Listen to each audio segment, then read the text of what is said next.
សួស្តីបងប្អូនថ្ងៃនេះខ្ញុំមានកំ pl ែងខ្លីនិយាយលេងខុសឆ្គងសូមមេត្តាអព្យាស្រ័យមានសម្លាញ់ពីរនាក់យើងដាក់ផាសនាមថា Mr. A និង Mr. B ថ្ងៃមួយ Mr. B ក៏ខលទៅ Mr. A Hello សម្លាញ់តើសម្លាញ់ឯងនៅឯណាដែរ Mr. B ក៏ឆ្លើយថាគ្នានៅកន្លែងធ្វើការណាឯង Mr. B ក៏សាចុះយប់នេះឯងញ៉ាំបាយនៅឯណាដែរ Mr. B បាទខ្ញុំញ៉ាំបាយនៅផ្ទះអ៊ូឡូញ Mr. A ក៏ថាហាផ្ទះអ៊ូឡូញនឹងជាអ្វីទៅហើយក៏ Mr. A ក៏គាត់បន្តទៀតថាហាចុះពេលឯងឆ្លោះឆ្លូញនៅឯណាដែរចុះ Mr. B សើចលឺហ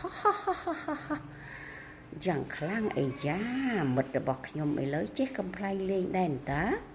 Mr. B ហាសម្លាញ់ពេលខ្ញុំឆ្លោះឆ្លូញខ្ញុំនៅផ្ទះពងនេះ Mr. A ក៏គាត់សួរបន្តទៀតថាចុះពេលឯងធីងប៊ីងឯងនៅឯណាដែរចុះ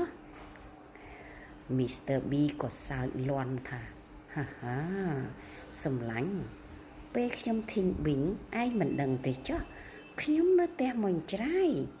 happy ជីវិតរបស់ខ្ញុំគឺសប្បាយណាស់ផ្លាស់ប្ដូរតាមបច្ចុប្បន្នកាលចុះសម្លាញ់ឯងវិញ